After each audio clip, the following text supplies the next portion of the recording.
精英令居然得到了名次，围观的小辈都是与他们相识的，而他们大多数人都是第一轮就被淘汰，连精英令都没有，也不知道精英令究竟代表着什么，还都以为程天灿与赵云墨很厉害，可看到那显摆的二人，莫雨涵却是一脸不屑。精英令不就是安慰奖？莫姑娘，你听闻此话，程天灿与赵云墨脸色变得很不好看，他们也知道这是安慰奖，可在他们看来，安慰奖也不是谁都能拿到的，这本就是值得炫耀的事，干嘛把他们说的这么不堪？他们两个很愤怒，但却不敢发作，毕竟对方可是莫雨涵，只是他们不明白为何莫雨涵会突然针对他们两个，他们分明也没有得罪莫雨涵啊。此时楚风也是忍不住笑了，而正是楚风的笑让赵云墨抓住了泄愤之人。你笑什么？我就算再差也有精英令，总比什么都没有的人强。赵云墨对着楚风咆哮起来，楚风也不生气，而是笑道，我的确没有安慰奖。听闻此话，程天灿和赵云墨刚要得意，楚风却再度开口，但我有这个。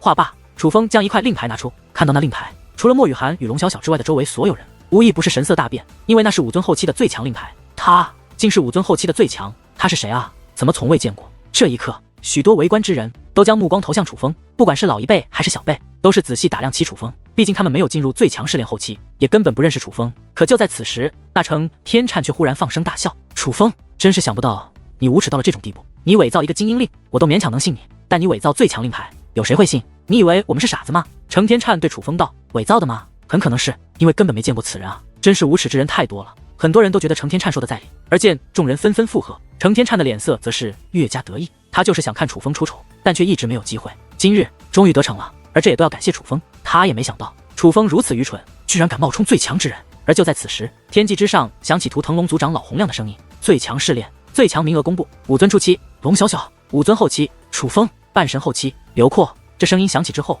在场之人皆是不由一愣，这三个人怎么都没听过呀？可是楚风这边可就不一样了，那先前还显摆的程天灿与赵云墨已是尴尬的宛如石化了一般，这可是图腾龙族的官宣，楚风竟真的是武尊后期的最强之人，怎么样？我这令牌还想伪造的吗？楚风对看向程天灿与赵云墨，程天灿与赵云墨脸色抽搐，尴尬的根本说不出话。其他人看楚风的眼神也是充满意外，虽然知道楚风强，但却没有想到楚风这么强，武尊后期最强，这是何等的荣耀啊！不过此时莫雨涵则是将目光投向龙小小，眼中流露出刮目相看。虽然他已经见证了楚风夺得最强之名，但却没有想到龙小小也会夺得最强之名。当然，对龙小小刮目相看的可不只是莫雨涵一个人。小小姑娘，恭喜恭喜啊！楚风兄弟，恭喜恭喜！此时，无数人走上前来，对楚风与龙小小进行恭贺。师妹已经夺得了武尊初期的最强之名，真是给师尊争光。师兄为你感到骄傲。程天灿与赵云墨为了缓解尴尬，也是殷勤的跑到了龙小小身边。然而龙小小现在却连话都不想与他们说。不对啊，半神初期怎么没公布？是因为夺得最强之名的是龙成宇，所以就不公布了吗？此时不少人发出疑问，而似乎早就料到人们会对此疑惑。那图腾龙族长老则是再度开口，我知道外界有不少流言，但此次最强试炼并无我图腾龙族之人参加。图腾龙族长老说道，原来龙成宇没有参加吗？人们有些意外，不是不公布，而是这半神初期的最强之人放弃了领取最强令牌与奖励，所以这个名额便空缺出来。图腾龙族族长此话说完，人群更是炸开了锅。放弃？为何要放弃这等荣誉？而且抛开能保命的令牌不说，那龙之内丹是何等宝物啊？这等奖励都不要，人们实在想不通，不懂此人什么都不要，又为何要来参加这最强试炼的比试？那姐姐还真是特别呢。龙小小以暗中传音对楚风说道，毕竟他们两个早就知道了，那半神初期的最强之人乃是那个冷漠的白发女子，虽有诸多不解，可最强试炼却也就此落幕。楚风兄弟，小小姑娘，我们虽相识甚短，可总归也是认识一场，能有你们这样的朋友，那也是我们的荣耀啊！为了恭贺你们二人同时问鼎最强宝座，我们准备给你们准备一场庆功宴。此时一群小辈走了过来，这倒是让程天灿与赵云墨的脸色不太好看，这都是他们的朋友，而这一次这些人邀约直接以楚风与龙小小为主角，反而无视他们二人，让他们二人觉得很没面子。龙小小本来是想拒绝的，他已经不想和这些势利眼的人有所交集了，可就在此时，莫雨涵却开口了，楚风公子，既然大家如此盛情，不如就一起吧。见莫雨涵开口，龙小小有些犹豫，他师尊的确是告诉过他，让他与莫雨涵交好的，只是莫雨涵并没有对他邀请，而是直接邀请的楚风，这又让他内心有些不爽。好，对此楚风则是爽快应下，见楚风应下，龙小小自然也就不会拒绝了。于是他们一行人离开此地，又来到了之前相聚的地方。这一次聚会气氛比之前不知道好了多少倍，可却有两个人格外不爽。妈的，一群势利小人！程天灿与赵云墨看着那不断对楚风提杯之人，满脸的怨气。如果说之前的宴会程天灿与赵云墨还算主角之一，那么现在他们两个连配角都算不上，几乎被孤立了。明明都是他们的朋友，可就因为知道他们两个与楚风有过节，这些昔日好友居然开始有意冷落他们，连与他们喝上一杯都是不敢。莫雨涵他忽然，程天灿的脸色变得格外不爽。只见莫雨涵也站起身来，手端酒杯向楚风走去。难道说他也要敬楚风一杯？凭什么啊？就因为他夺得最强之名？不会吧？莫雨涵不是对所有人都很冷漠吗？怎么突然？赵云墨一脸不解。哼，天下女人都是一个样，之前的冷漠只是装的罢了。程天灿很是不爽，但却无可奈何，只能疯狂自饮。而在众人注视下，莫雨涵果然走到楚风身前，且对楚风端起了酒杯。楚风公子，感谢你的救命之恩。话罢，莫雨涵一饮而尽，举手之劳，不足挂齿。楚风也是微微一笑，将杯中酒饮尽。救命之恩，简单4个字，似乎让人们明白为何莫雨涵对楚风态度大变。忽然，店门被人一脚踹开，一老一少走了进来。女子乃是凉风师妹，而那老者乃是凉风师尊。见到凉风师尊，所有人都是脸色大变，因为凉风师尊眼神凶狠，显然是为凉风报仇而来。老夫今日要为我那死去的弟子报仇！凉风师尊咆哮道：“你敢动楚风，我爷爷定不饶你！”见状，莫雨涵立刻挡在了楚风身前，可程天灿与赵云墨的脸上却露出笑意。他们认识凉风师尊，知道凉风师尊是个莽夫，他今日既然赶来，就不会惧怕莫雨涵爷爷。莫雨涵是吓唬不住凉风师尊的。就在他们幸灾乐祸之际，凉风师尊已是拔出尊兵大刀，大刀飞起，一道鲜血喷满了程天灿的侧脸，是赵云墨。赵云墨被那大刀刺穿，此时被钉在了墙上。梁前辈，你为何要伤我师弟？程天灿一脸不解。可下一刻，那凉风师尊一掌轰出，直接将程天灿也是轰飞开来，硬生生将其胸口轰出一道大洞。虽然还活着，但却已是重伤。这一幕看得所有人不知所措，就连莫雨涵与龙小小都呆住了。报仇不是应该找楚风吗？为何是对程天灿与赵云墨出手？为何我那弟子因你们而死？你们说为何？你们两个卑鄙的东西！若不是你蛊惑我那弟子，他岂会白白死去？你们两个给我偿命来！凉风师尊此话说完，便欲再度出手。这一次当真杀意滔天，是要直接将程天灿与赵云墨二人抹杀。够了！一道身影忽然出现，站在了凉风师尊身前。与此同时，凉风师尊整个人都是动弹不得。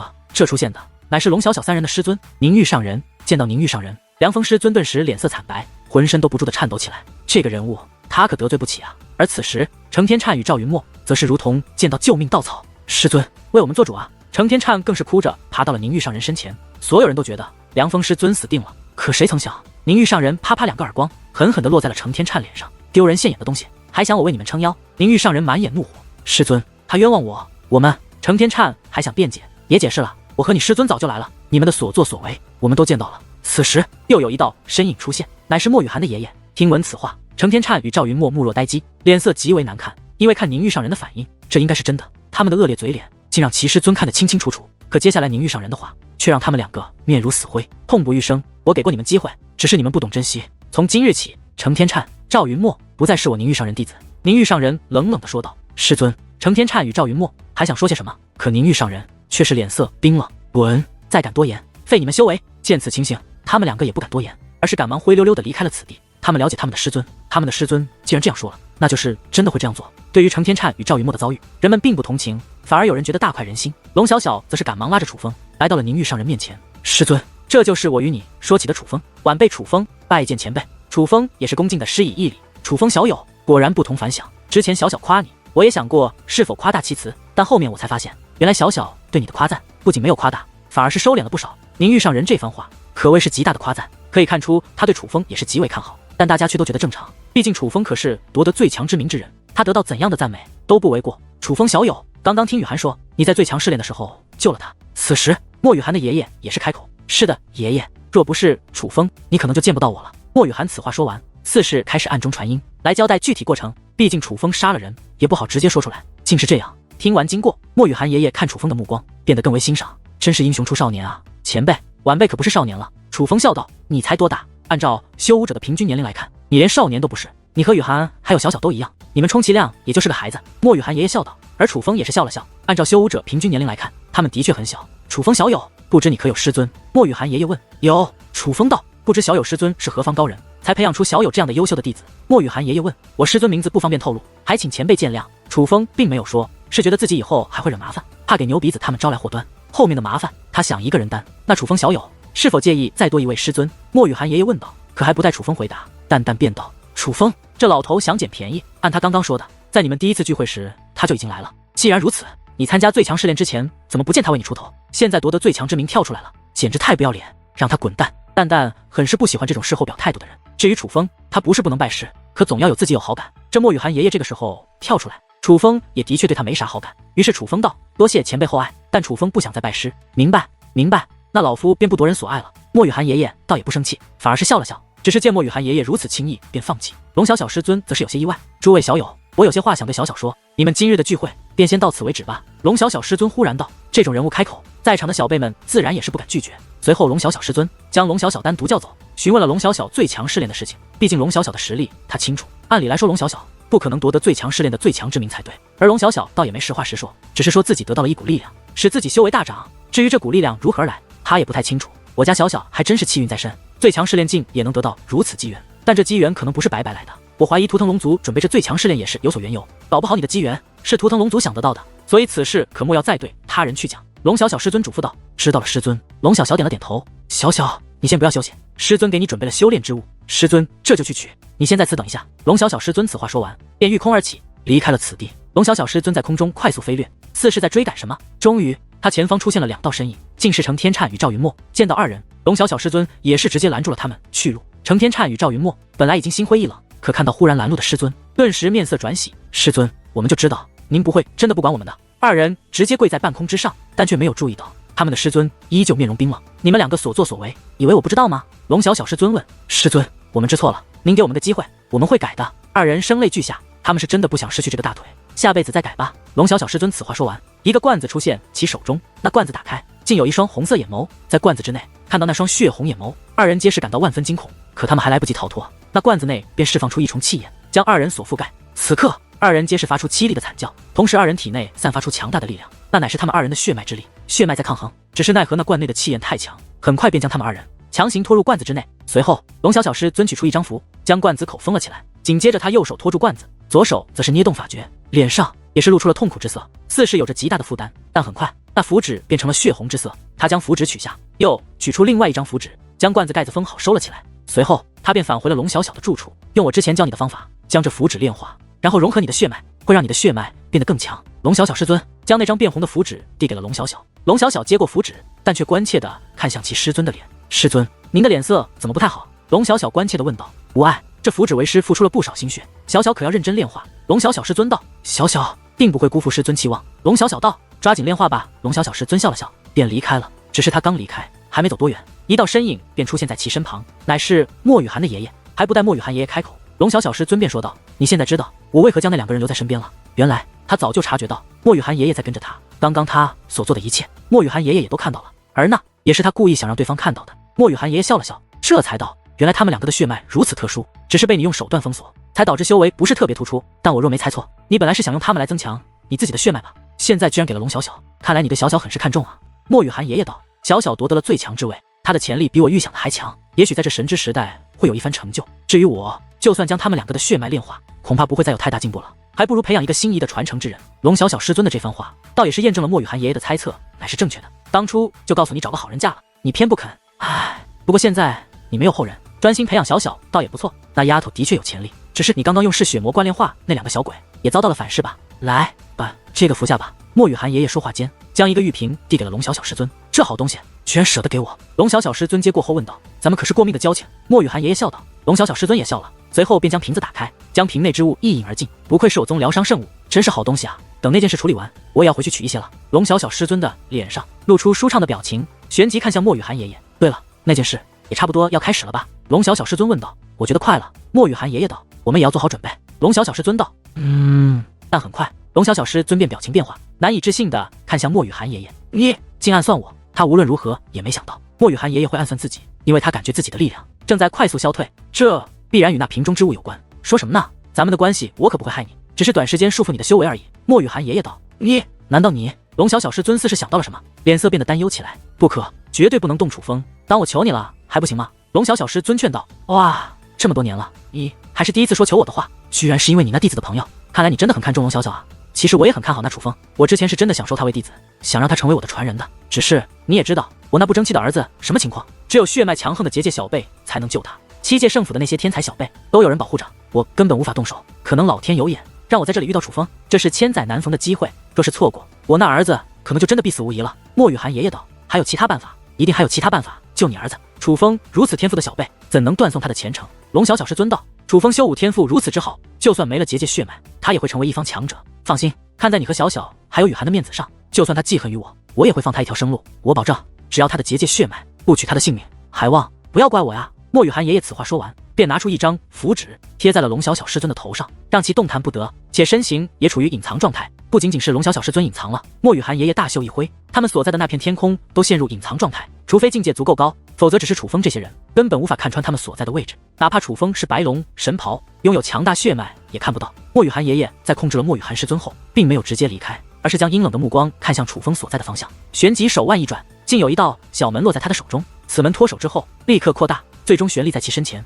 这道门似是结界门，但又并非结界门，上面贴满了复杂的符纸。看到符纸的那一刻，龙小小师尊便是心惊，莫不是此时的他连话都无法说出，必然是要斥责几句莫雨涵的爷爷。他看得出来，那每一张符纸都蕴藏着结界血脉，并且是小辈的结界血脉。这么多符纸密密麻麻的贴在这道门上，可想而知有多少无辜小辈因此而死。可当那门打开，他的内心则是更为震荡。那门内有着一个空间，空间不是很大，中间摆放着一个棺材，可无论是那棺材还是那空间的墙壁、地面、房顶，都密密麻麻贴满了无数符纸。如果说门上的符纸已经够多，那么屋内的符纸绝对是门上的1000倍不止。每一道符可都是一个硬生生被剥夺了血脉的小辈啊！此时龙小小师尊只感觉呼吸都变得有些急促，他无法接受，他与莫雨涵爷爷是多年好友，他自认为是了解莫雨涵爷爷的，所以无法接受这位老友做出了这样的事。虽然他们不是心慈手软之辈，死在他们手中的人本就数不胜数，但他们做事会有正确之分，至少会有自己心中的正义，滥杀无辜的事情还是很少做的。所以莫雨涵爷爷眼前的所作所为才让他难以接受。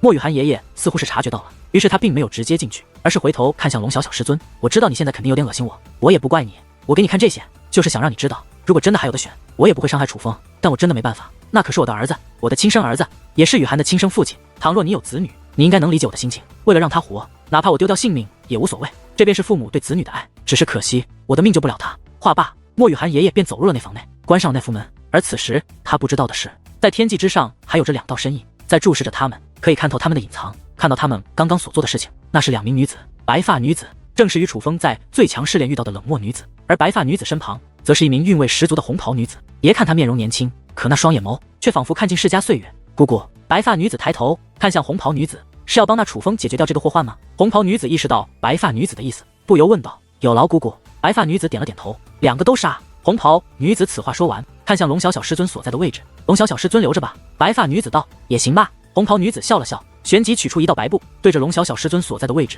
丢了过去。龙小小师尊原本还能看到眼前的事物，可忽然白布落下，不仅封锁住了他的视线，更是封锁住了他的感应力。怎么回事？龙小小师尊暗叹不妙，他察觉到这白布不是莫雨涵爷爷的手段。此时他想说话，可却发现声音都无法传递出去，这让他心中不妙之感更强。而此时红袍女子则是落在那道符门之前，她很有礼貌的轻轻敲了敲门，若不开门，可别怪我毁了你这疗伤的。红袍女子道。她此话刚落，那门便立刻打开，而红袍女子也是走了进去，且顺便将那门关了起来。是你？此时龙小小爷爷看着红袍女子，眼中满是诧异，认得我？红袍女子淡淡一笑，原9七龙战之一龙素清。莫雨涵爷爷道，想不到我的名气这么响。红袍女子得意地拨弄了一下长发，你不是退出9七龙战，离开图腾龙族了，怎么还关注图腾龙族的事？莫雨涵爷爷是觉得此女在这里出现，应该是与最强试炼有关，我关心什么与你无关，但你想救她，怕是不成了。红袍女子说话间看了一眼那棺材，此时棺材周围已是竖立了不少红色蜡烛，配合着满屋的符纸，甚是诡异，应该是某种献祭仪式。突然莫雨涵爷爷丢出一物，那是一道守护屏障，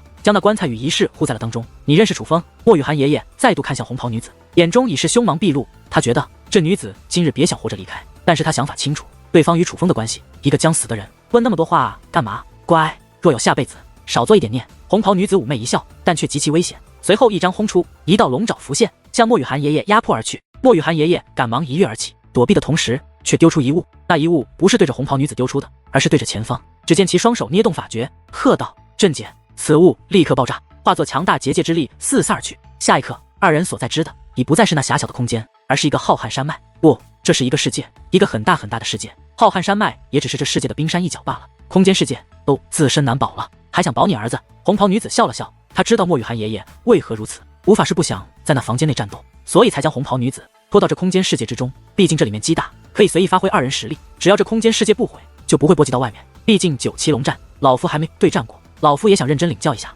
9七龙战的实力。莫雨涵爷爷道：我已不是9七龙战，但绝对在你之上。红袍女子此话说完便再度出手，转眼间两人交战在一处，滔天涟漪不断肆虐。时间流动，当半个时辰逝去之后，那汹涌的涟漪几乎覆盖这世界各地，莫说丛林，这浩瀚山脉都被夷为平地。大地之下裂痕无数，虚空之上同样裂痕满满，宛如这世界都无法继续支撑。可突然一道空间阵法浮现，那红袍女子便离开了此地。当她再度出现之时，不仅离开了空间世界，也离开了那房屋，来到了白发女子身旁。快用传送阵法离开这里，快逃！红袍女子对白发女子道：“姑姑。”可看到红袍女子此时模样，白发女子却是满面担忧，因为此时红袍女子已经断掉一条手臂，而另外一只腿也是鲜血直流。除此之外，身上还有多道触目惊心的伤痕，她已是受了不轻的伤。我身上被她留下了印记，会被其追踪，必须分开逃，否则你也要死。红袍女子此话说完，取出一道符纸，强行按在了白发女子身上。符纸化作传送之力，将白发女子传送离开，而红袍女子则是化作一道流光，冲向远处的天际。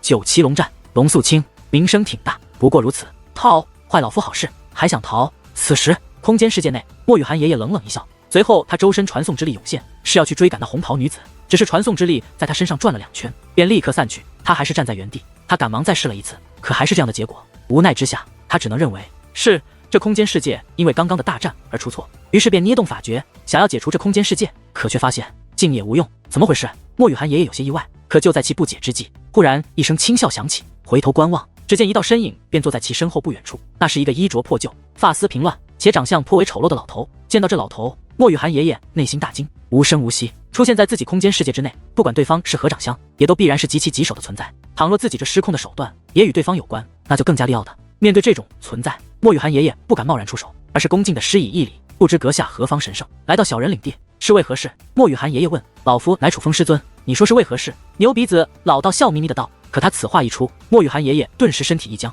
不知脸色苍白如纸，瞬息之间，冷汗便渗透全身。原来楚风小友还是有人保护的呀，是老夫愚钝了。莫雨涵爷爷道。只是听闻此话，牛鼻子老道却是眉头微皱道，眼中寒意涌现。看来你曾试探过我那弟子是否有人保护。莫雨涵爷爷没有回答，只是脸色不安更浓，而牛鼻子老道则是忽然大笑起来，难怪敢肆无忌惮地算计我那弟子，原来再有打探。可忽然莫雨涵爷爷出手了，滔天的气焰自掌心喷涌而出，强大的力量所过之处，万物尽毁，漆黑一片，连空间都被短暂的焚灭消失。当滔天的气焰消散，这空间世界被一分为二，除了莫雨涵爷爷所站立的这一边还存在以外，其对立面皆是化作了虚无，哪怕远处的天际也是出现了无数裂痕。这个用至宝幻化的空间世界本坚不可摧，可此时却快支撑不住。此击有多强？只是这一击便足以彻底摧毁一座小型下界，片甲不留。自打牛鼻子爆出身份，莫雨涵爷爷便意识到今日之事无法善了，而对方实力深不可测，他只能放手一搏。这是一招奇袭，且运用了至宝，所以此时莫雨涵爷爷也是扑通一声瘫坐在地，大口大口地喘着粗气，仿佛现在的他连动弹一下都很吃力。这便是他为刚刚的一击所付出的代价。但看着眼前万物尽毁的场面，感受着再无牛鼻子气息的世界，他的脸上却露出狂喜。无声无息潜入我这世界，还以为多么利奥的，原来如此不堪一击，纸老虎罢了。但他身上应该有不少宝物，否则不会使得我无法离开。只是可惜我那一击直接让他飞灰烟灭，如若不然倒是能有另外收获。话到此处，莫雨涵爷爷摇了摇头，是因没得到牛鼻子老道的宝物而感到遗憾。那怎么自信啊你？可忽然一道声音响起，虚无之中一道身影也是浮现，正是牛鼻子。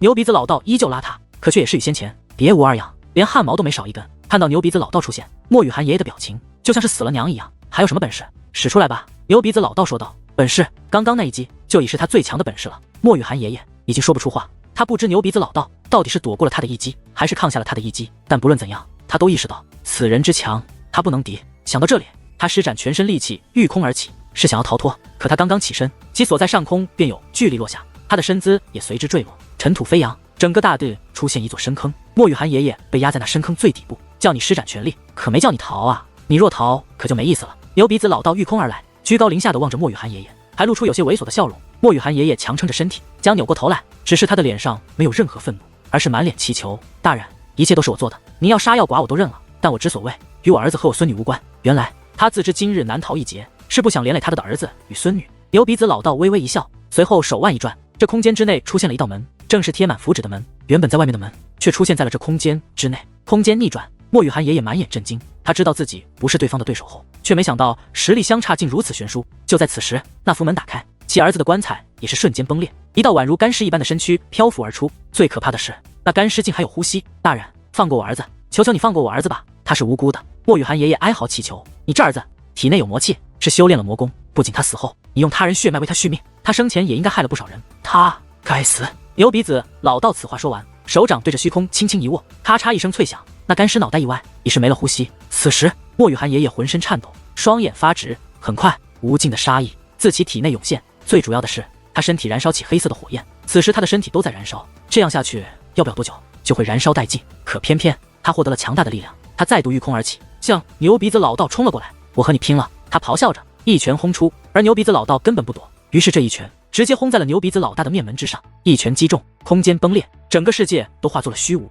能看到的只有莫雨涵爷爷与牛鼻子两道身影。可这强力一击正面击中后，天地之间却陷入了一片诡异的寂静。莫雨涵爷爷身上的黑色火焰消失，杀意也消散，就连眼中怒火也是不见，取而代之的乃是无尽的绝望。随后扑通一声跪在了牛鼻子老道面前，牛鼻子站在原地，毫发未损，在观莫雨涵爷爷那轰来的手臂，已是破开肉绽，经脉寸断，那拳头更是化成了肉泥。忽然，莫雨涵爷爷抱住了牛鼻子老道的腿，大人，我不是你对手，我认栽了，我与我儿子的确该死，但我求求您饶过我那孙女吧，她没做过任何恶事。他卑微的祈求着，声泪俱下，是从未有过的卑微呀。你那孙女可以活，你呢？我也留你一具全尸吧。牛鼻子老道说道。多谢大人，多谢大人。听闻此话，莫雨涵爷爷连连磕头。还有遗言吗？牛鼻子老道问。听闻此话，莫雨涵爷爷僵住了，旋即说道：大人，我没有遗言，但我有一件事想问。问？牛鼻子老道道。大概万年之前，我曾参与过对东域的一次攻打，那一次集结了各方势力的诸多高手，本想将东域残留遗迹掠夺一空，可不曾想却都被一位强大的神秘高人所拦下。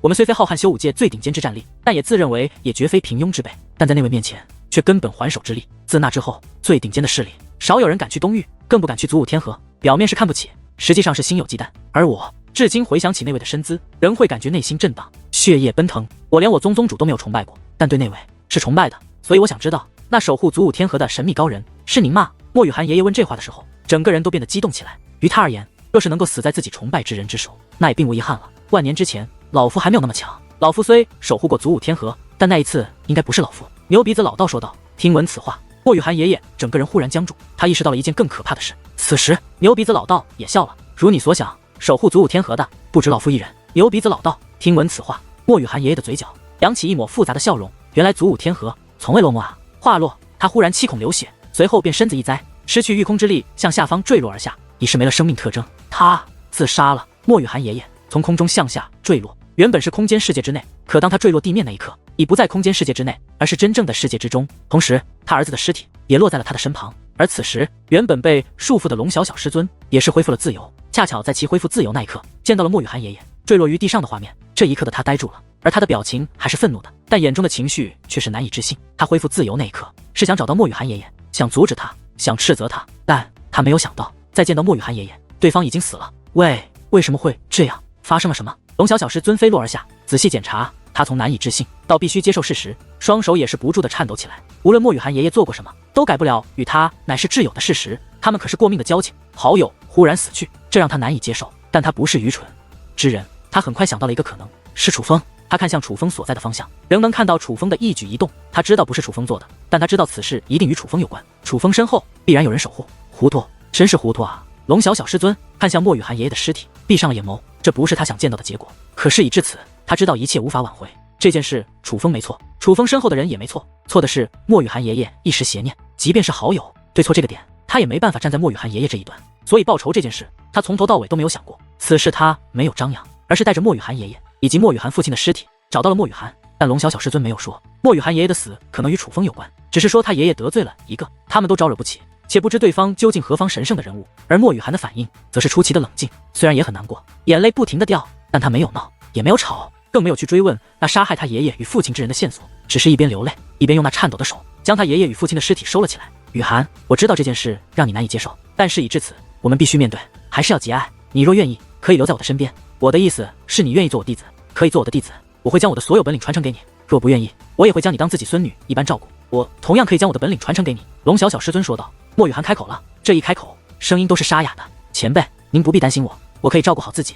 爷爷早就告诉过我，他做的事会让他随时遭遇不幸，要我做好这个准备。只是我好像很没用，明明早就告诉过自己，这一天可能会来，但是当这一天真的来了，完全和我想的不一样。我根本控制不住自己的情绪。爷爷总说，哪怕父亲做过再多坏事、错事，可终究是他的儿子，他不想失去。我之前不懂，因为我与父亲没什么感情，但我现在懂了。话到此处，莫雨涵终于哭出了声音，她哭得撕心裂肺，眼泪更是不断掠过脸颊，如雨点一般落在身上。地上看到这样的莫雨涵，龙小小师尊也不知该说什么好。他知道此时任何语言上的安慰都没有作用，失去至亲之人的痛，只有失去的人才懂。此时的他又何尝不是在承受这种痛？只是他知道，他所承受的痛远不及莫雨涵。莫雨涵母亲在生下他之后便去世了，他父亲也陷入了半死状态，是莫雨涵爷爷将他一手抚养长大，教他走路，教他识字，教他修武，那可是他唯一的依仗，也是他唯一的亲人。深夜，莫雨涵离开了，龙小小师尊知道，但没有出面阻止，他知道这是莫雨涵自己的选择，但同时还有另外的目光注视着莫雨涵，是白发女子与红袍女子。红袍女子与白发女子分开逃脱，红袍女子原本觉得自己在劫难逃，毕竟自己身上已经被对方留下了印记，可后面却发现对方并没有追击自己的意思，她怕对方去找了白发女子麻烦，于是赶忙找到白发女子，发现白发女子也是安然无恙，对方竟放过了他们，这显然很不正常。她不解，所以去而又返，结果只见到了龙小小师尊将莫雨涵爷爷尸体交给莫雨涵的场景。看来那个叫楚风的小鬼很不简单啊，我的出手反而显得多此一举了。红袍女子自嘲地笑了，龙小小师尊猜测的也是他所猜测的，他也觉得做这件事的人与楚风有关，可是他好像什么都不知道。白发女子看向楚风所在的方向，可能那位不想他知道吧。红袍女子说道，那件事我还要和他说吗？白发女子看向红袍女子，你来这里本来不就是想邀请他的吗？不要因为他的背景强或弱就改变你最初的目的。红袍女子道。白发女子点了点头，旋即便飞落而下，来到了楚风的门前。楚风见到是白发女子也很意外，找我有事？楚风问。白发女子没有回答，而是将一个古老的竹简递给了楚风，有兴趣便来。白发女子只丢下这5个字，便直接御空而起离开了。这丫头怎么回事？淡淡感到莫名其妙。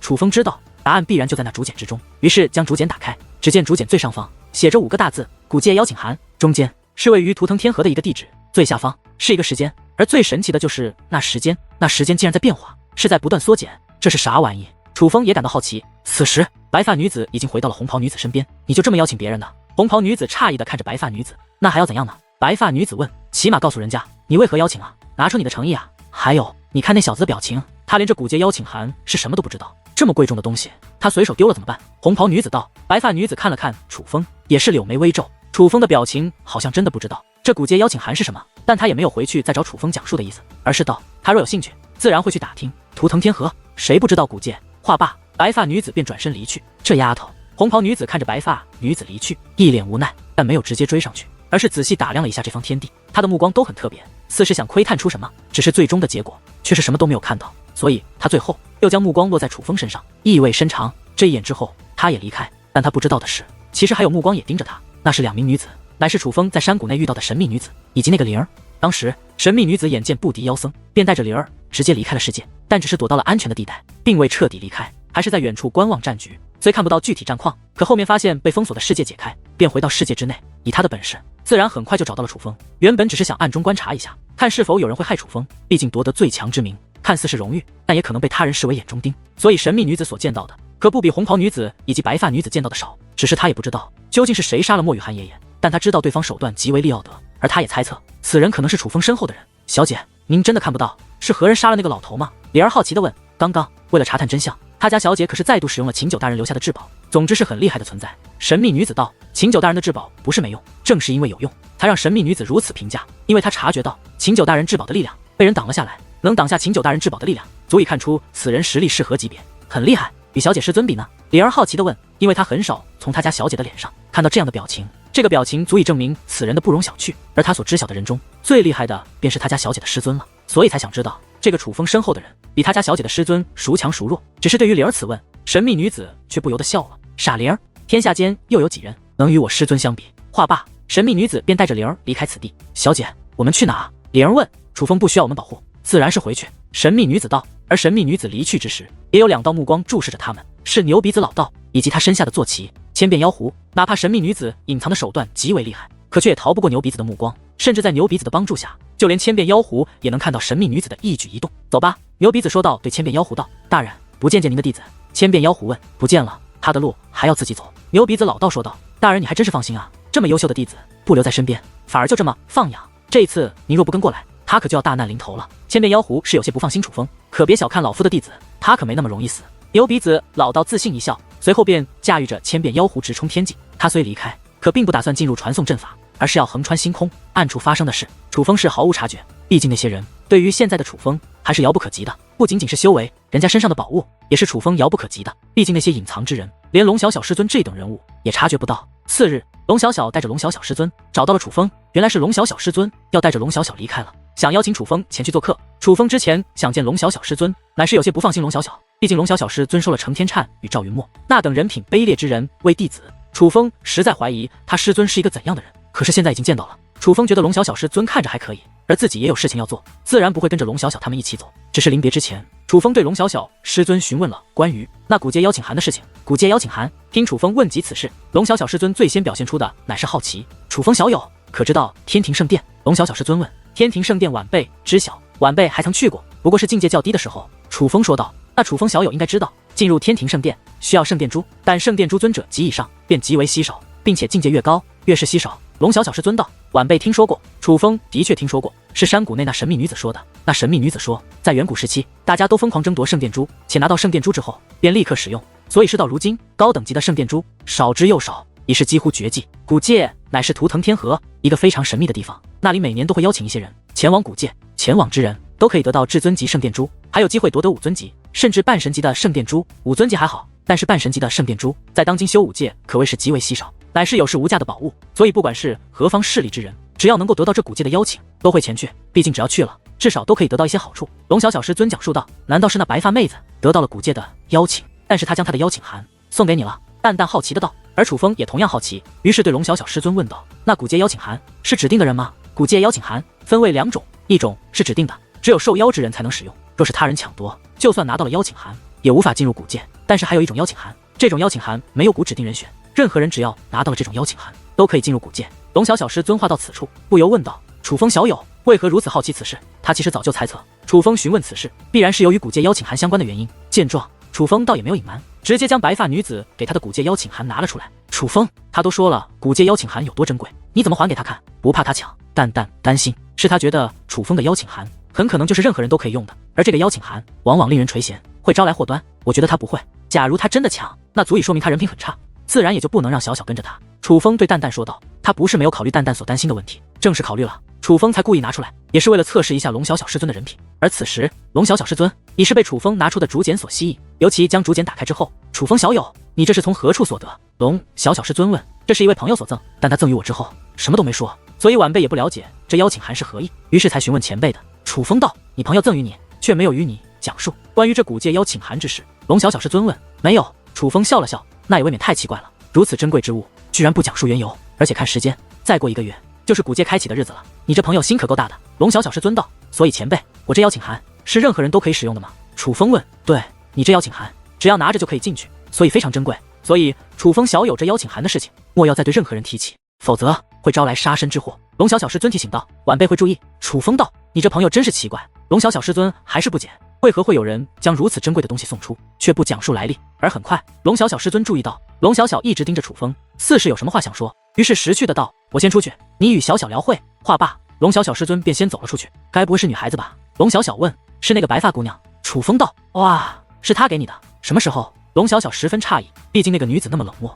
在昨晚。楚风道。她特意找到你的吗？龙小小更意外了。是吧？楚风笑了笑，真是让人头疼，你怎么这么招女孩子喜欢啊？龙小小道。这话可就有了几分醋意了，但只有一点，不敢展示太多，毕竟他与楚风还只是朋友关系。没有吧？楚风感觉那白发女子对自己没有那种想法，他也不清楚白发女子到底有何目的。但若按照传统的想法来看，白发女子要么是想与自己交好，要么是需要自己帮助，除此之外，楚风也想不到别的原因了。楚风，不用担心我师尊对我真的不错，我也会努力修炼，你也加油，下次见面小心被我超越。龙小小笑着道。想超越我，那你可真要努力了。楚风也是笑了笑，随后龙小小便跟着他的师尊离开了，而楚风也是离开此地，他自然是要回到真龙星域，继续对司徒界灵门的复仇。如今有了最强令牌，这道保命符，楚风可以更加的肆无忌惮。空间隧道内，楚风乘坐加速的船只，也没有闲着，而是拿出那颗龙之内丹，布置了一重结界。楚风，那龙之内丹，这龙之内丹你能掌握多少？见状，淡淡不由问道。图腾龙族长老说，龙之内丹能为楚风所用，但是因为楚风不是图腾龙族族人，所以楚风所得将会有限。淡淡，我这阵法是在淬炼这龙之内丹，淬炼结束之后，龙之内丹的力量我将全部掌握。楚风说道。那这龙之内丹的力量如何？淡淡问。很强，名不虚传。楚风道。那能否踏入半神境？淡淡问。很难。楚风却摇了摇头。哇，你踏入半神境这么难吗？淡淡问。非常难，非常非常难。原本我的体内已经积蓄了不少武力，但想要突破半神境，莫说我积蓄的武力远远不够，就算将这龙之内丹炼化也不够。我也不知为何，我这半神境会这么难，可能与我修炼的神罚玄功有关，也可能是我自身血脉有关。但修武之道必然是有利有弊的。楚风说的是真的，他自己能够感受到踏入半神境的阻力有多强，可他也不气馁。就如他所说，修武之道有利有弊，今日吃的苦，付出的努力，日后必然都会得到回报，只是这回报是如何，只有踏入半神境的一天才知晓。图腾天河的传送阵速度比东域的要快得多，所以很快楚风便回到了真龙星域。回到真龙星域之后，楚风便立刻打探了一下当下的情况，只是得到的消息却让楚风愤怒不已。原来司徒界灵门当代门主出关，他将所有司徒界灵门的人都召集到了司徒界灵门的总部。楚风没有办法再四处屠杀司徒界灵门的人，但若只是如此，只是增加楚风报复的难度，不至于让楚风如此愤怒。之所以让楚风愤怒的是，原来司徒界灵门当年还收藏了金龙焰宗之人的尸骨，如今将金龙焰宗所有人的尸骨悬挂于司徒界灵门的大门之前，这不仅仅是对楚风的挑衅，更是对金龙焰宗死去之人极大的侮辱。楚风有何打算？女王大人问。过去看看。楚风道。好，那就去看看。女王大人也是应下，她也知道楚风现在的实力无法与司徒界灵门的人抗衡，但楚风奶奶的亲人也就等于是楚风的亲人，如今亲人尸骸被悬挂成门口，这种事谁能忍？楚风要去，女王大人便陪楚风去，打不打得过，到底要不要打，他都听楚风的。很快楚风便来到了司徒界灵门的总部，而如今司徒界灵门总部所在的世界已是聚集了真龙星域的各方人马，并且仍有大量的人马在不断来往此地。他们都是听闻了司徒界灵门悬挂金龙焰宗尸骸之事，才过来看热闹的，而这也是司徒界灵门默许的。之所以默许他们看这场好戏，就是借此将司徒界灵门丢失的威严重新找回来。而众人也都好奇楚风会不会来，毕竟司徒界灵门的所作所为就是冲着楚风来的。你楚风不是要报仇？司徒界灵门现在把所有族人聚集到一起，你敢不敢来？我们司徒界灵门的人不仅聚在一起等你来杀，我们还将金龙焰宗逝去之人骸骨挂起来，而这些逝去之人无法安息，正是因为你楚风。此举可谓将楚风逼到了绝地。楚风到底敢不敢来？楚风敢来，等他的是天罗地网，这是谁都知道的事；但不来，则是身败名裂，等于向所有人说之前喊的复仇口号不过是吓唬人的。他楚风不过是纸老虎罢了，只敢挑司徒界灵门的软柿子捏，司徒界灵门的强者他根本不敢动。所有人都想看看楚风有没有这个种。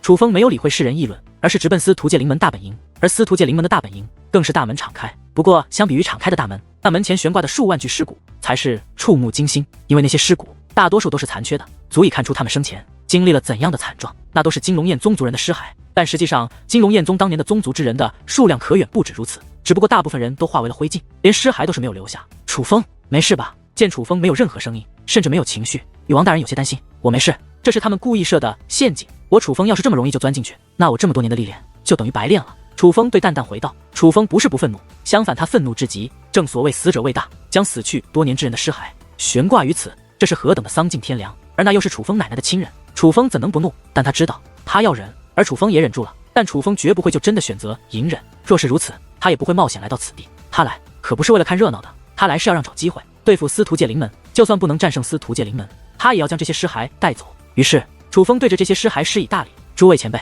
后辈，楚风今日发誓，定会将你们带离此处，让你们入土为安。你们的仇我楚风汇报，我会将司徒界灵门全族族人的头颅摆在你们坟前，告慰你们在天之灵。话罢，楚风起身走向司徒界灵门深处。司徒界灵门表面看似没有防备，而是敞开大门，似是在欢迎所有人的进入，实际上暗地里已经张开了阵法。这不是守护阵法，而是侦测阵法。这侦测阵法很强，就是破解隐藏阵法的，只要进入阵法之内的人都会立刻显现原形。正常来说楚风难以规避，但好在楚风已经修炼了神隐，神隐的确强大，配合楚风的隐藏阵法，可以不被任何人察觉，就这样大摇大摆地走入司徒界灵门总部，也是无人察觉。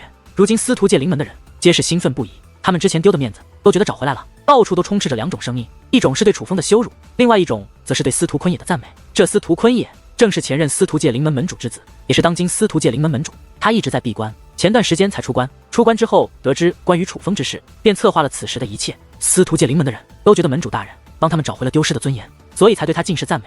而楚风暗中打探，得知司徒坤也如今也在司徒界灵门之中，正所谓知己知彼，百战百胜。于是楚风打算去打探一下司徒坤也的如今的实力。而就在此时，一队人马忽然出现，他们本是隐藏状态，似是不想被人发现，是进入司徒界灵门大本营深处后才显现身形。这一行人个个实力不凡，为首那位更是强大的很，而此人楚风认的乃是月炼，这老东西还真和司徒界灵门联手了。见到月炼出现，楚风也是心中杀意涌动，之前就差点被月炼安排的手下所杀，而月炼对岳灵的所作所为更是人神共愤。楚风早就将他拉入必杀名单之中，只恨自己现在实力不足，不然刚好可以将他与司徒界灵门一网打尽。但楚风的隐藏手段当真好用，尤其是搭配神隐，哪怕月炼这种高手，对于楚风也是毫无察觉。只要楚风不对其出手，不展露杀意，哪怕距离月炼很近，他应该也察觉不到楚风的存在。而楚风如今不仅知道自己身上有可能是父亲留下的守护阵法，更是有图腾龙族给予的最强令牌保命，所以也是胆大的很。毕竟就算不能杀了他们，但自保绝对没问题。于是干脆跟上月炼的队伍。他知道月炼气势汹汹，必然是来找那司徒坤也的。他们之间应该也是有了矛盾。果不其然，月亮竟只走入司徒界灵门深处的主殿，而司徒界灵门的长老根本不敢拦。月亮大人，您回来了。月亮进入主殿后，司徒界灵门的长老还亲自招待，且满脸堆笑，但月亮脸上的怒容却丝毫没有减少。去将你们狗屁少门主司徒坤也叫过来。月亮怒吼道：月亮大人，门主大人可不是少门主，而是我们当今门主。那位长老纠正道：去你妈的，我管你挣的好是少的，就是那司徒坤也，给老子叫过来。月亮怒吼时，直接将主殿的桌子一巴掌拍碎。月亮大人何以如此动怒啊？而就在此时，一道声音自殿外响起，紧接着一队人马走了进来。那说话之人乃是司徒界灵门太上长老司徒廷也，但为首的并不是他，而是一名中年男子。此人也穿着司徒界灵门特有的服饰，但是他的服饰明显比其他人的更加豪华且精致。不用别人介绍，楚风也知道此人必然就是司徒界灵门当今门主司徒坤也。你就是司徒坤也？月亮将愤怒的目光落在司徒坤也头顶。正是。司徒坤也微微一笑，随后冲着司徒廷也使了一个眼色。司徒廷也便取出一个精致的罐子，递到了月亮面前。月亮大人，此乃我司徒界灵门先祖留下的秘宝，对我们界灵师的血脉有极好的淬炼作用。如今这此物已经解阵，需尽快服下，请您品尝一下。司徒廷也笑着说道：怎么拿这么个东西便先贿赂我？你们当我月亮是乡巴佬吗？月亮一脸不屑。可就在此时，司徒廷也却将那罐子的盖子打开。盖子打开那一刻，一股奇异的气息涌现而出，就连楚风也是神色微微变化，而那趾高气扬的月亮更是呆住了。那罐子内的东西的确是好东西，大人，此物名为润脉莲花膏，乃是我家先祖亲自炼制，而它的配方连我们都不知晓。如今我司徒界灵门已是所剩不多了，也只有天才小辈才能获得一次享用机会，哪怕我这位太上长老也没资格。您还是尝尝吧，不然等一下药效就会大大减退。司徒廷也再度说道：既然你这么说了，那我就给你们一个面子。月亮说话间接过罐子，但一缕结界之力却涌入其中，那不是简单的结界之力，而是结界阵法。他并不相信司徒界灵门是在试探是否有毒，见结界之力涌入其中并无变化，这才放心的一眼下。此时他的脸上也露出了一抹满意的表情，看得出来这东西不仅对身体有好处，应该还挺美味的。月亮大人感觉如何？司徒坤也问道。还不错。这月亮愤怒的情绪倒也缓和了不少，旋即看向司徒坤也。坤也，不是我说你当那楚风是傻子吗？你这么做他怎么可能来送死？现在所有司徒界灵门的人都被你调回了到了你们总部，我还怎么抓那楚风？月亮说道。虽然月亮态度好转了很多，可司徒坤也却是冷然一笑，他的表情竟变得不屑起来。你的方法若是有用，我司徒界灵门便不会损失惨重，难道放任我司徒界灵门之人被杀而不管？你若想杀楚风，完全可以自己去追杀他，拿我司徒界灵门族人的命做诱饵，算什么本事？司徒坤也不仅没有低头的意思，分明还是在怪罪月亮。月亮是因为那润脉莲花膏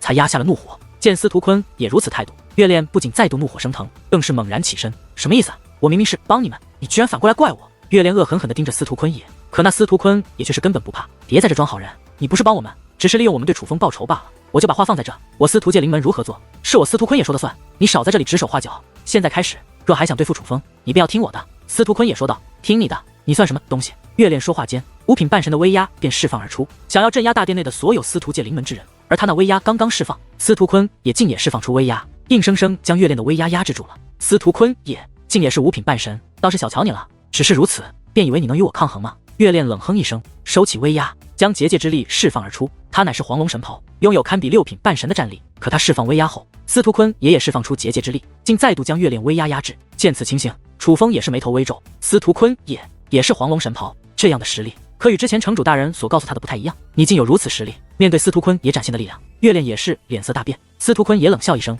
旋即说道：没必要继续打了，你不是我对手，我不是你对手。笑话！月亮自然不服，说话间便再度出手，而司徒坤也是不惧，他冷哼的同时布置出一道结界，将自己和月亮全部封在其中。封锁结界，布此结界是为了避免接下来的交手破坏这座大殿，而只是看到这道封锁结界，楚风就知道司徒坤也的实力在月亮之上。当二人真正交手之后，果然从头到尾月亮都被司徒坤也压着打。相同境界下，月亮根本就不是司徒坤也的对手。月亮这么弱，淡淡意外。虽然不喜欢月亮，但相比之下，楚风更想让月亮狠揍司徒坤也。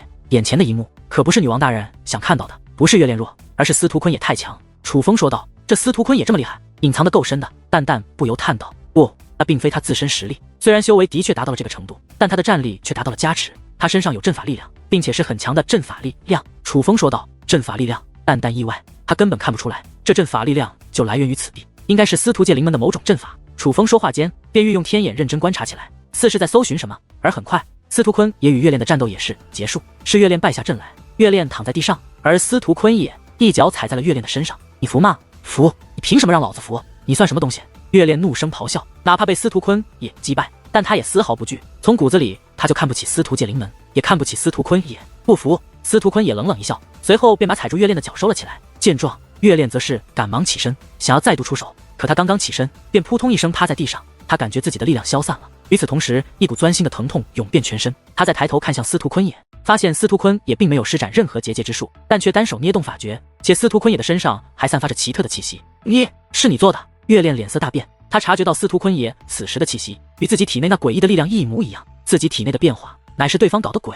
蠢货，你的结界之术真的弱，明明查探过了，但却无法发现那润脉莲花膏内的毒蛊。司徒坤也冷笑，原来那润脉莲花膏内有毒蛊，而那毒蛊受他所控，所以他捏动法诀后才会让月恋这般。不过你别误会，我刚刚胜你，靠的可是自己的本事。我之所以提前将毒蛊喂给你，就是以防万一，只是没想到你这么弱，在我面前弱不禁风。司徒坤也冷笑，与此同时，司徒界灵门的其他人也在冷笑。这些日子，他们可没少被月恋欺负，这一幕是他们无数次幻想过的，不曾想今日竟会成为现实。混账！你知道我是谁吗？我可是丹道仙宗的人，你敢这样对我，丹道仙宗绝对不会放过你！月恋怒吼道：“丹道仙宗，拿丹道仙宗来压我！”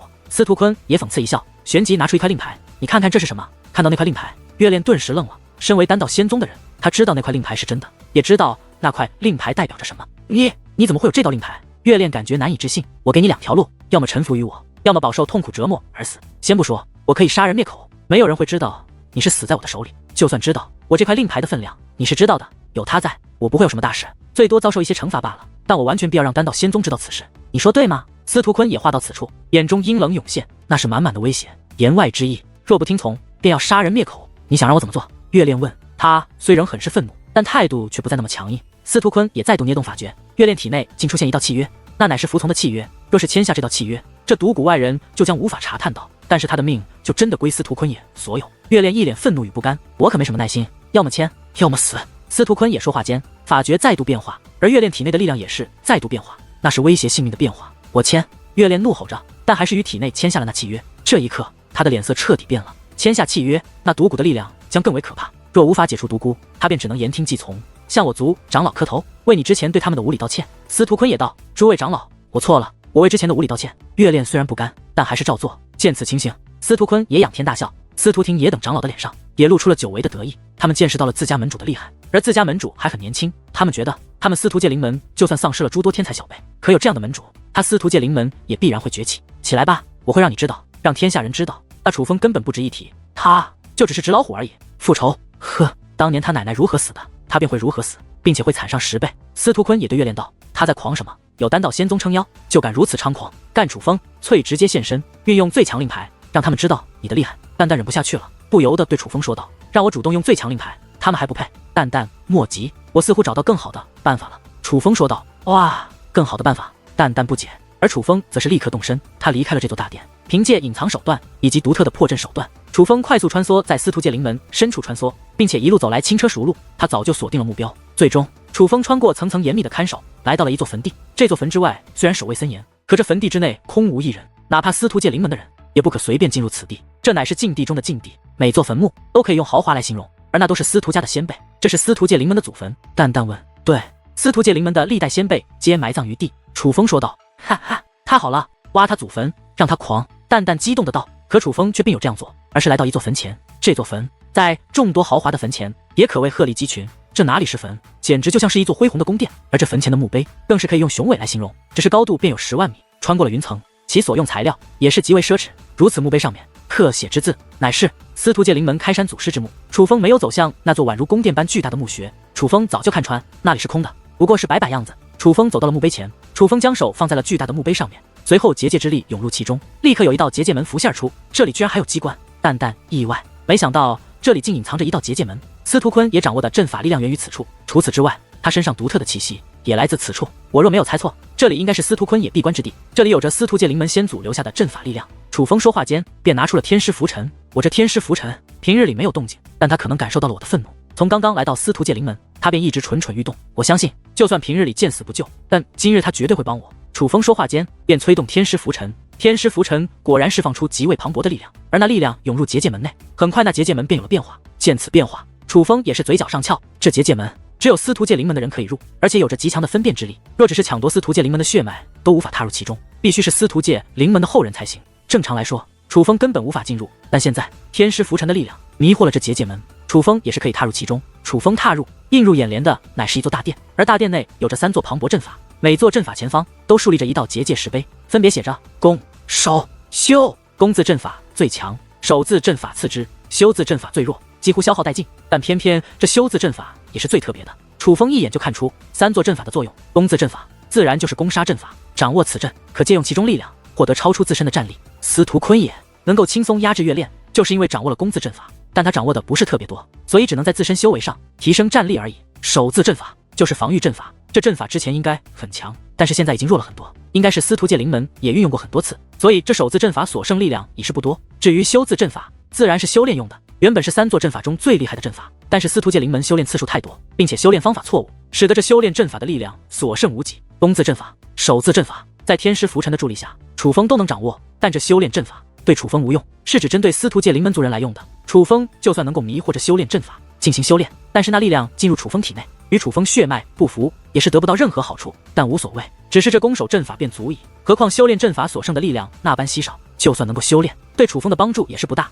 所以楚风着重将目光放在了攻守2座阵法上面。根据楚风观察后判断，守护阵法的力量虽也所剩不多，但若完全掌握，可挡住真神以下攻势，只是维持时间较短，大概只有半个时辰。而攻字阵法若全部掌握，并且进行挥霍性的使用，那便可以在一段时间内获得半神巅峰的力量。楚风若是拥有司徒界灵门的血脉，甚至可以发挥出真神的力量。由此可以看出，司徒界灵门的先祖还是有2把刷子的。但无所谓，灭掉司徒界灵门，半神巅峰已是足矣。我今日不仅要挖他祖坟，我还要用司徒界灵门自己的力量来灭他满门。看着眼前阵法，楚风激动的同时，也终于将内心的怒火印在了自己的脸上。随后便开始利用天师浮沉的力量掌控阵法。楚风掌握的第1道阵法便是守护阵法。很快，守护阵法的力量便被楚风所彻底掌握，整个守护阵法的力量都汇集在了楚风体内。成了，蛋蛋感到意外，他没想到楚风这么快就将那守护阵法的力量全部掌握。虽说天师浮沉帮着迷惑了阵法，使得楚风可以进行掌握，但掌握多少，掌握速度的快慢，靠的可是楚风自己的本事。我好歹也算秦九大人的传人，这阵法若都能把我难住，那我不是给秦九大人丢脸了？楚风并没有骄傲，反而觉得这是应当的。毕竟这种阵法本来就是司徒界灵门先祖留给他的后人的，考验的不是破阵能力，而是悟性。悟性方面，楚风可没怕过谁。掌握了守护阵法的力量后，楚风又看向了攻杀阵法。楚风没有再直接进行掌控，而是开始布置大阵。楚风是要将那攻杀直接搬走。楚风，你这是要干嘛？蛋蛋不解。楚风完全可以直接掌握阵法，干嘛费这么大的力气将这攻杀阵法进行移动？那司徒坤也将真龙星域之人都引到此处，不就是想让我楚风出丑？我就当着他们的面掌控他先祖留下的阵法，以此证明他们的无能。楚风说道。亏你想得出来，不过本女王喜欢。蛋蛋对楚风这个注意也非常满意。正常来说，想要搬动这阵法可是很难的，但是对于楚风而言却并不难，因为他得到了秦九大人真正的传承，所以哪怕比他境界高很多的界灵师，也不具备楚风所具备的手段与技巧。很快，楚风便将那攻杀阵法搬走，收入自己囊中。但实际上，这阵法真正的力量还是源自于这座大殿，所以楚风不能距离此地太远。换句话说，楚风就算将阵法搬走，但无论是守护阵法还是攻杀阵法，想要施展这阵法力量，都只能在司徒界灵门的领地范围之内，超出了这个领地范围，楚风便无法施展。但偏偏楚风就是要在他们领地施展，所以根本不怕这种限制。掌握守护阵法，又搬走攻杀阵法后，楚风便准备离开。楚风，那修炼阵法给他毁了。淡淡说道。楚风回头看了一眼那修炼阵法，这阵法特别，留着吧，反正所剩的力量也不多，况且司徒界灵门的人也没机会用了。话罢，楚风便走了出去，开始挖坟掘墓，没有任何心慈手软。很快，将司徒界灵门所有先辈的坟都挖了出来，并且司徒界灵门这些先辈有近一半的都还保留着本源，这自然不能浪费，都被蛋蛋直接炼化。炼化之后，蛋蛋修为直接达到了9品5尊，并且根据蛋蛋所说，给予他修炼时间，可以踏入半神。可惜司徒界灵门开山祖师的尸骨没在，不然他的本源若给我炼化，那收获必然很大。蛋蛋有些遗憾，毕竟他也知道司徒界灵门真正的巅峰就是开山祖师，那位的本源必然很香。不是没在，而是他将自己所有力量融入了修炼阵法之中，如今已经消耗殆尽了。楚风说道。哇，那修炼阵法就是司徒界灵门开山祖师的遗体所化？蛋蛋意外，应该是。那修炼阵法很特别，有司徒界灵门开山祖师的气息，我猜那原本是极为厉害的修炼阵法。为了铸造此阵，为了延续司徒界灵门的辉煌，司徒界灵门开山祖师不惜以自己遗体为代价。只是可惜司徒界灵门后人太蠢，修炼的时候浪费了很多阵法力量。根据我的观察，那修炼阵法起码有90%的力量被浪费了，他们甚至连1成的力量都没得到。楚风说道。这司徒界灵门的开山祖师倒是挺伟大的，居然为了造福后人，燃烧自己最后的价值，搞得自己2个遗骨都没有留下。只是可惜后人太过无能啊。淡淡叹道。看看如今司徒界灵门衰败的模样，的确配不上那样的开山祖师。对此，楚风没有说话。司徒界灵门后人不仅无能，更是恶事做尽。若是那位开山祖师见到，估计也会想要灭掉这些后人。难怪你不愿毁了那修炼阵法。淡淡又道：“他知道楚风是爱憎分明之人，虽对当今司徒界灵门恨之入骨，但对司徒界灵门开山祖师还是尊敬的。对此，楚风没有否认，他的恨确实没有牵连到司徒界灵门的开山祖师。对于楚风的所作所为，司徒坤也毫无察觉。正常来说，他是可以察觉到的，毕竟他也掌握了那阵法力量，是与阵法有联系的。之所以察觉不到，乃是天师浮尘的力量，是天师浮尘干扰了他的感应。所以司徒坤也此时根本没有意识到危机的到来。”他有的只是无尽的得意，尤其是在降服了月恋之后，他更是自信满满。此时，率领着司徒界灵门的人来到了大门之外。诸位，当年金龙焰宗之事，大家也都清楚。我司徒坤也今日便不过多叙述。那楚风自以为是正义之师，但是他并不知道，正义是要靠实力的。他不是要为他奶奶报仇，不是要为金龙焰宗报仇。好，我司徒坤也如今就站在这，我司徒界灵门众族人就站在这。楚风有胆量他便来，但我司徒坤也敢打赌，楚风他没这个胆量，那楚风就是一个偷鸡摸狗之辈，只敢欺凌我司徒界灵门的弱者。在我司徒坤也面前，他连面都不敢露。但他楚风没胆量，我司徒坤也确有。我司徒坤也在此等他1个月。1个月后，他楚风不来，我便去找他。到时这悬于此处的尸骨，不仅是金龙焰宗的，还会多出一个楚风。司徒坤也这番话，可谓霸道至极。他连编理由的都不愿意编，几乎承认当年他们乃是恶行。可恶行又如何？谁能奈何得了他们？这个世界是靠实力说话，而不是靠道理。楚风要报仇，他的下场也是死。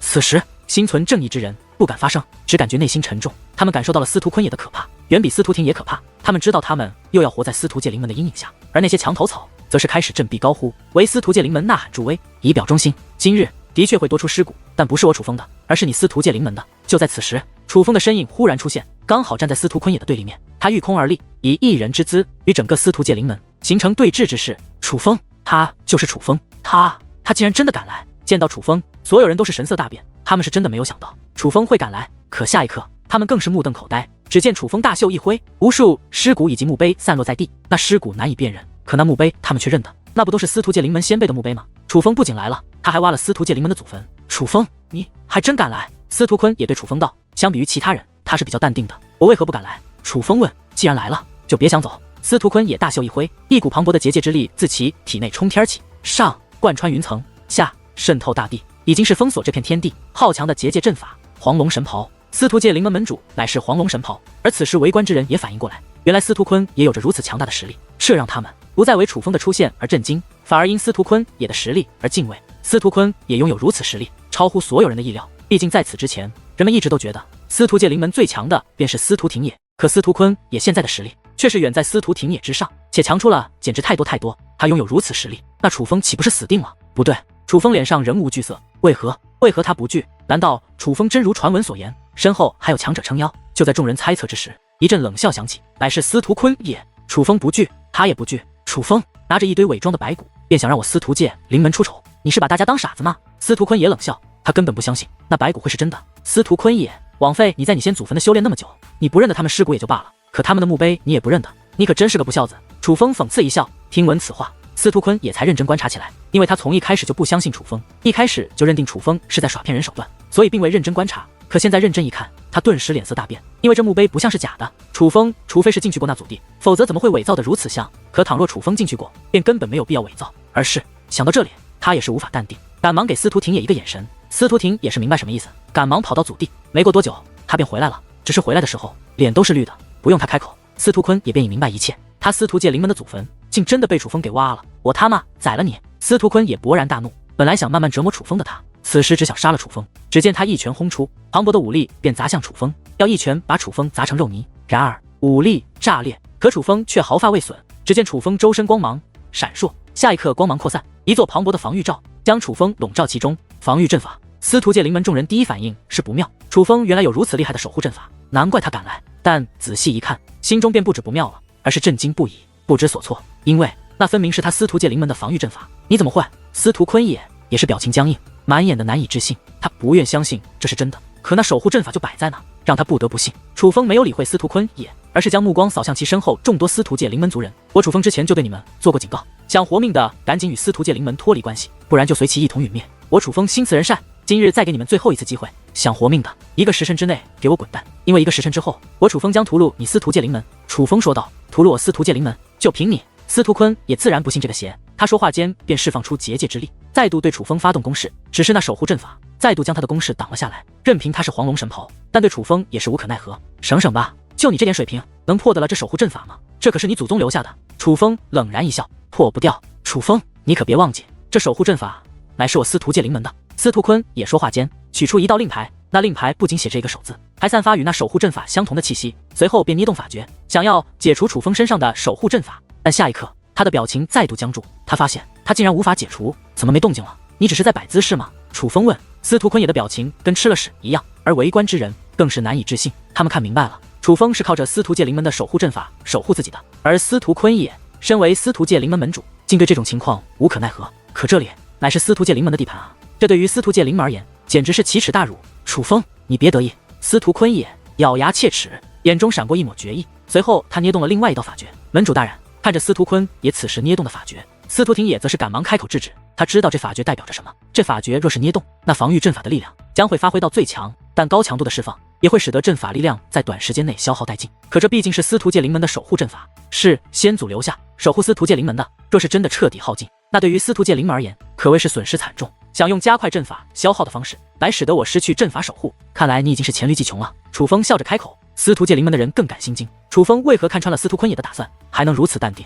司徒坤也自然也是意识到了楚风还有手段，但他已是箭在弦上，没有退路可走，否则今日真就丢脸丢到姥姥家了。而最可气的是，他姥姥的坟都被楚风挖了。想到这里，他也不再犹豫，直接捏动法诀，催动令牌的力量。这一刻，楚风周身的防御阵法变得更为强大，那是肉眼可见的强大，但阵法力量消耗的速度也是成倍增加。楚风，蛋蛋有些慌了，他不担心自己，而是担心楚风。蛋蛋没事，其实我能阻止他。楚风对蛋蛋说。能阻止？你怎么还不阻止啊？蛋蛋不解。我故意的，他就算加快消耗，这阵法也要1个时辰之后才会消失，但我有把握1个时辰之内就将他那攻杀阵法彻底掌握。楚风说道。可蛋蛋本想说这太冒险了，不是保险的方式，但他没有说。他感觉到了楚风的自信，楚风必然是有着绝对的把握才敢这样做的，如若不然也不会冒此风险。既然敢冒，那只能说明一点，这在楚风眼中这不是风险。此时月恋等人也早就跑过来看热闹了，只是碍于身份，他们不方便直接现身，而是隐于暗处。大人，这楚风怎么如此自信啊？他到底有何底牌？难道他真的有人撑腰吗？月恋的手下问道。不知道啊，只是我现在倒是希望楚风兔崽子能赢了司徒界灵门的这群家伙。该死！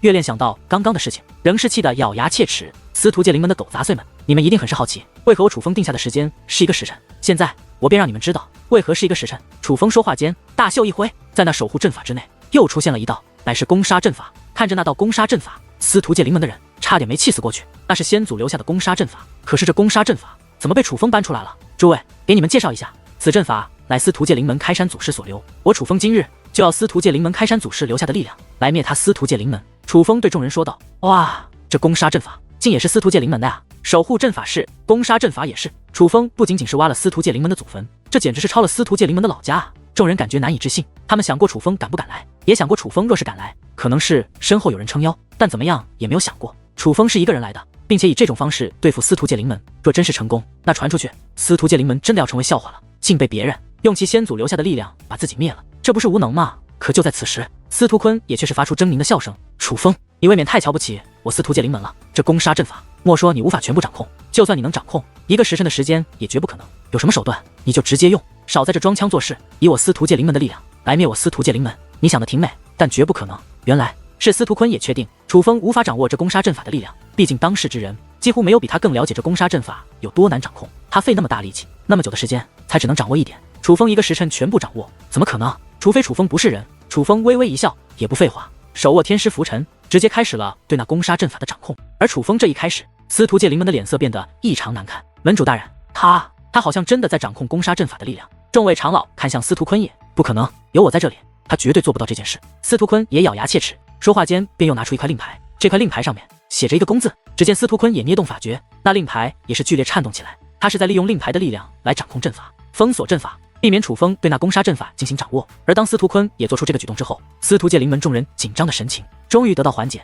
他们发现此法有效，楚风对那攻杀阵法的掌控正在快速减弱，终归是司徒界灵门的阵法，人家是有掌控权的呀。此时不少围观之人也是摇了摇头，他们都替楚风感到可惜，毕竟在他们看来，楚风能够做到这一步已经很绝了，只是奈何司徒坤也毕竟是这阵法的掌控者。可紧接着楚风做出了一个举动，这个举动做出之后，所有人都是大惊失色。只见楚风手握天师符尘，随后大袖一挥，司徒坤也手中的令牌竟碎裂开来，楚风竟直接斩断了司徒坤也与那攻杀阵法的联系。司徒坤也目瞪口呆，呆呆地望着那握着令牌的手，他感觉难以置信，那可是先祖留下的可以掌控阵法的令牌啊！废物！现在你知道这里谁说的算了？楚风说道。